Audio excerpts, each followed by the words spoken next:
Venice, he has to save his general. Red Venice has to save this general.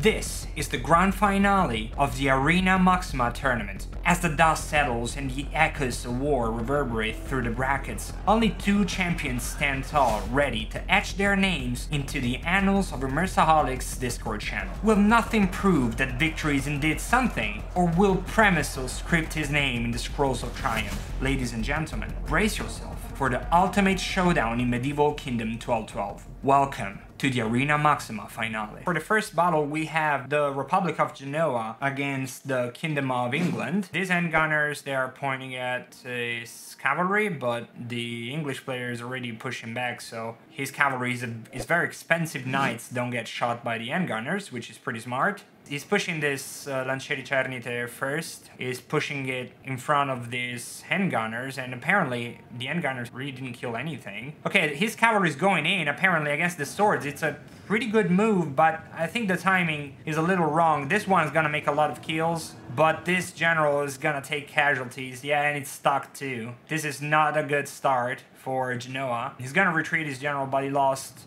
something and killed nothing, so it feels like the mass entity in 1212 is not the same as in DI. The units go through much easier than in DI. But he's pushing his two-handers in already. Gotta do it over here, but this cavalry is charging with little effect. He should fall back. He shouldn't engage this heavy billman, although the side is pretty good. He's kind of attacking the flank and the rear, so it's not like fighting from the front, but still this is a heavier unit. It's holding pretty well. Putting the pole arms right here is a very good thing to do for Genoa, but it feels like this side is completely stuck because of this pole arms right here and these handgunners.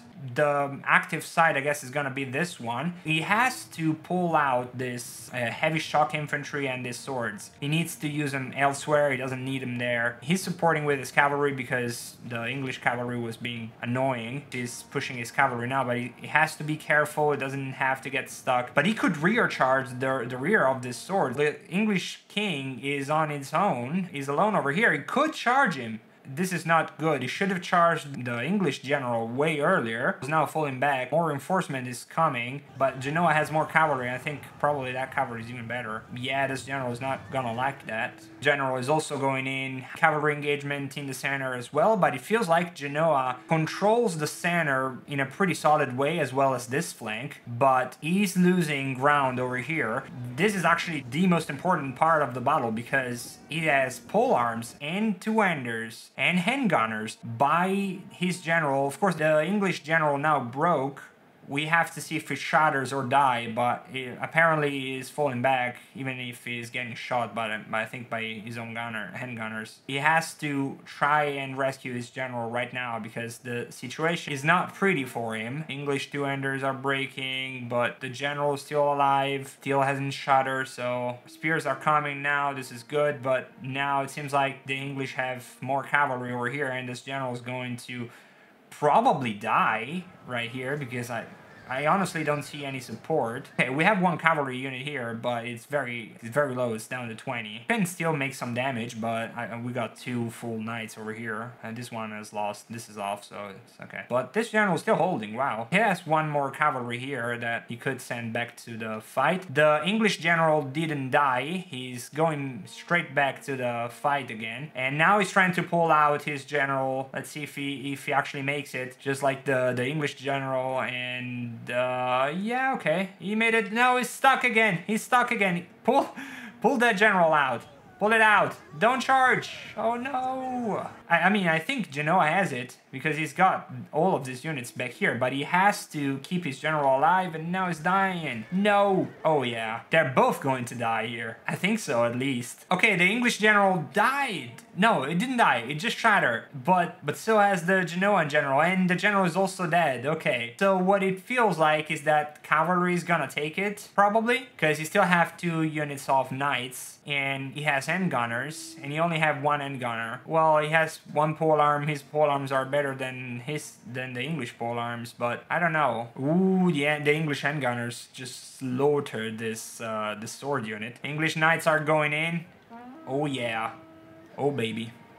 That's going to hurt, and they vanquished it. And I think the battle is pretty much over right now. Genoa is gone. Good job for Kingdom of England. Okay, so first battle, that was pretty tight. Okay, so I won't reveal the names at this moment since it'll spoil the winner. So I'll keep the names hidden until the last battle when I'll make a recap. If you wish to see the end screen with the names, you'll need to scroll to the conclusion and I'll make sure there are timestamps. In my analysis, it appears that both players lacked a clear strategy initially. However, the Kingdom of England eventually was quicker to react, opting to invest around his general while leaving the other side weaker. He successfully won the cavalry fight, and that resulted in a decisive concentration of forces on one side by the end of the battle. And in contrast, the Republic of Genoa was scattered across the field. It seems like they had the infantry fight in the center, and of course the other side was also pretty much empty for the Kingdom of England. But eventually the Kingdom of Genoa was unable to unify his forces, and so he started losing units, and eventually army losses kicked in, and that won the battle for the Kingdom of England. So the difference in cavalry kills effectively shows the dynamics of the battle, I think. So kudos to the Kingdom of England's player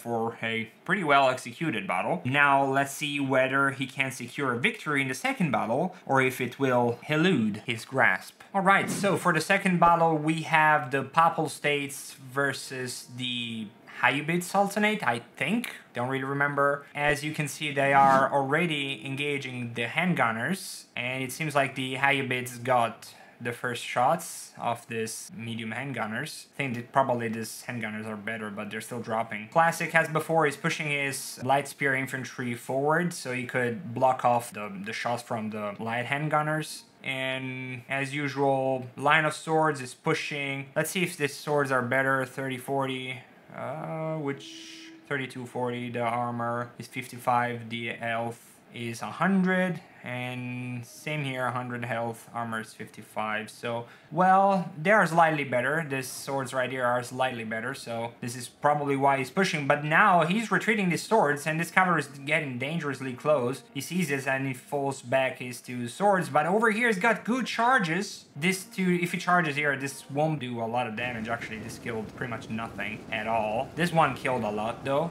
So good charge with this, not with this one. He's pulling back his infantry again. But he has to push against these swords right here. He moves his cavalry forward, and now he's charging. Will he kill anything? I don't know. Not really much. Killed one. Okay, he's general, always in the front line. Okay, it seems like they're doing pretty much what happened in the last battle as well. He's gonna block off this side with the pole arms and the end gunners, while he keeps on devastating this side with his cavalry. Good job here. Good job here with the general. Almost killed one of this medium melee infantry, so that's good. Over here, this is not good. He has to, like the Ayyubids need to retreat this unit here and probably help it with this axeman, sort of like cycle charge, because he's going to make a hole here. This cavalry lost quite a bit. This was not worth it.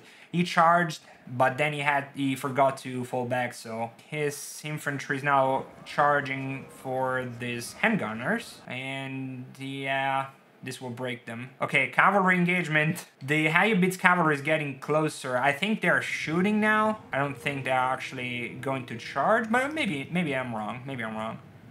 Okay, yeah, he's pulling back. I think he's just shooting. I don't know. These handgunners, though, will punish them, I believe. Oh, yeah. Oh, yeah. Poor boys.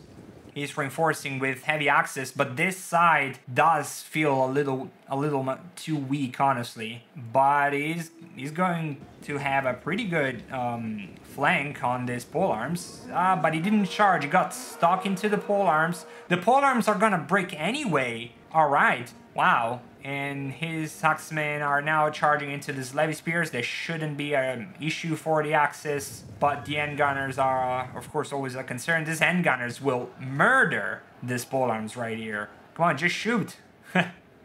He's gonna chase them. Now he's going, with his axes, he's going into the hand gunners. Yeah, that's a good charge. I think he killed something, but probably not enough. He's reinforcing slowly. He's reinforcing. He needs to fall back this polearms here. Charge! Charge now! Charge these axes now! Get the rear of this polearms and kill him. Get him out of the field. He needs to get this polearms gone. Like, they need to go. Otherwise, he can't charge. He's charging!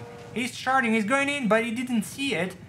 So yeah, he's gonna get charged. This knights are not properly charged. They're gonna lose a lot of men. Okay, so the general charged this cavalry unit here, and he got this other one stuck. And now the general charged this one, and this other cavalry charged the general, but it doesn't feel like the general is taking too many casualties.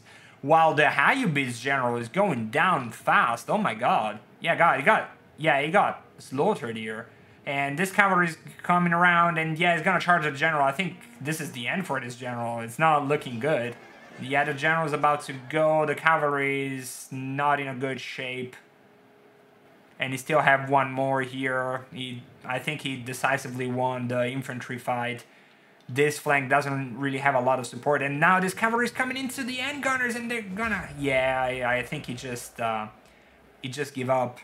Alright, I wouldn't call it a close victory, I would call it a pretty decisive victory. It feels like the Papal States won pretty much everything they could win. They had the cup fight, they had the infantry fight, they still had two pretty healthy and good two-enders. This time, both had a plan, I think. The Hayubids tried to be aggressive again on one flank. But this time, the Papal States, it was just ready to receive the attack. He sort of like stretched them thin, which he really can't because he doesn't have more units than the Papal States. It's actually the other way around. And yeah, Hayubids wasn't able to keep moving with his infantry and support the cavalry fight. I'm not sure if he could have won this battle in any other way. He had less infantry and worse. And this type of battles doesn't really allow you to use your skirmish or whatever hybrid cavalry effectively. So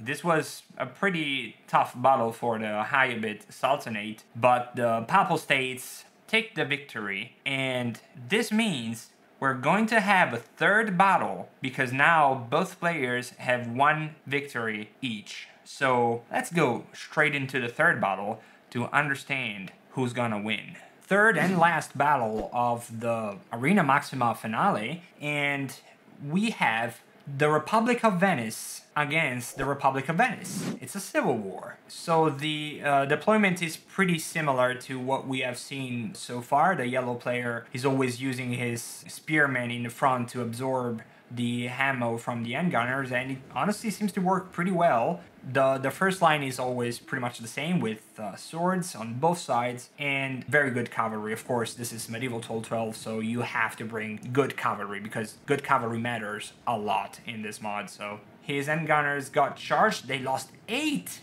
They lost 8 and they only killed 7? What the hell? On levies? Wow. Okay, it seems like Red Venice is going pretty heavy on this side. It's kind of making it pretty obvious that he wants to overload this flank with all of his units. But over on this other side, there's not a lot of movement. What I would have done here if I was Yellow Venice, I would have tried to catch maybe this units off guard. He's clearly trying to overload this right flank for the Yellow Venice, but he keeps on falling back. He doesn't want to let him take it, and he's exploiting. I think he is exploiting his handgunners probably a little better. No, okay, they're both doing pretty well with the handgunners. But I think, yeah, he's shooting at the yellow handgunners, but the yellow handgunners are now shooting at the polearms, which took no casualties. So, all right, whatever. Okay, so 12. All right, he's moving his polearms, this extremely long line of polearms forward. But this is what happens when you have good players. They try to understand what they want to do, where they want to go, where the enemy is weak, and they try to exploit the situation when it looks favorable. But yeah, now it seems like the polearms got finally in melee. So now Yellow Venice is stuck and cannot move that much anymore, otherwise he's gonna lose his polearms. So he has to engage him here, otherwise he's gonna lose the polearms, and you don't want to lose your polearms, which I think you will eventually anyway, because permission is messed up. But yeah, he's charging on this swords, pretty good. He's this was really good. The red swords didn't get a proper charge because he cycled, and he didn't, yeah, he lost only 3. That was really good. This cavalry is in danger though.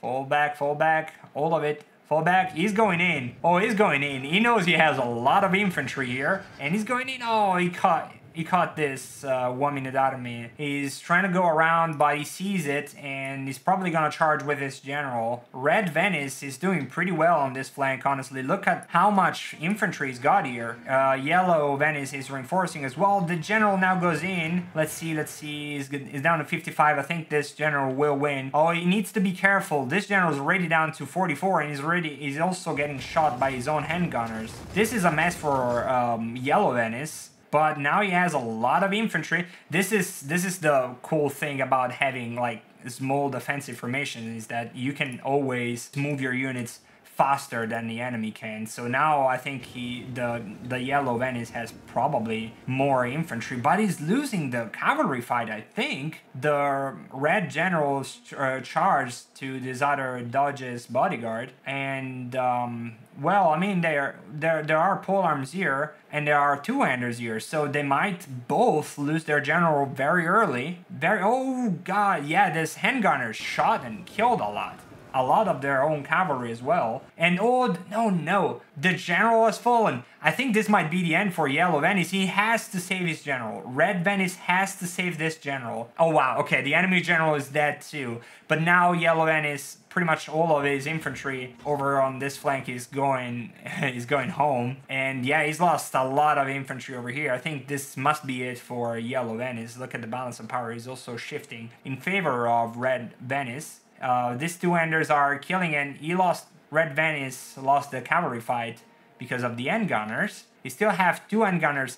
I experienced how these handgunners can be at the end of the battle. He won massively over here. I think what happened here is that the handgunners gave some kind of morale penalty, and most of his infantry and cavalry just routed because, of course, the morale was so low because the general died. But these handgunners are doing pretty well. Red Venice also have handgunners, but they need to push them. They need to get him closer. Wow, Yellow Venice is actually bringing it back. It's got 1 cavalry. The two-handers are gonna fight against each other now, but the polearms are going as well. Yeah, I think Yellow Venice might have won this battle. Two-handers are still pretty fresh, pretty healthy, and the handgunners are still there. Polearms are, of course, a big concern for Yellow Venice. Polearms are coming in, and this... Oh my god, yeah, the handgunners are just...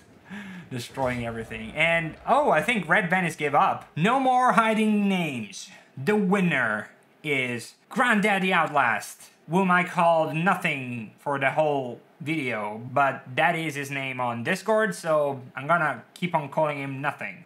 This battle was pretty close. Look at the losses. I think the handgunners and their position at the right time really made the difference, and the battle was won pretty much the same way the first battle was won, by Premysl. Alright, let's make a recap. The first battle was won by Premysl as the Kingdom of England, while Nothing played as the Republic of Genoa. The second battle was won by Nothing as the Papal States against Premysl's Hayyubid Sultanate. The third and last battle was, again, won by Nothing as Venice, fighting against Premysl's Venice. Therefore, Nothing is Arena Maxima's champion, and he will forever and ever be remembered. All the battles are linked, in a way, by the 2 different playstyles. Premysl was extremely aggressive and very, very careful with his micro. In micro, I think he did better than Nothing. And, I mean, the opponent, Granddaddy, not Nothing. Nothing is a more defensive player. He likes to grind down the enemy with convenient engagements, and then he reacts to what the enemy does. I think Nothing won because his armies and deployments were more consistent with his strategy, and because he really excelled in the ability to read the field of battle, to understand what was happening and what he had to do. And I think in the third battle, we really saw this happening. He was confused in the first battle. He didn't understand that Premysl was pushing on one side, but then in the second and third battle, he understood that Premysl goes for the flank pretty much in every battle. So he countered it and he was effective with it, and eventually he won. So again, congrats. And that also leads to the end of this video. See you in the next video. Bye bye.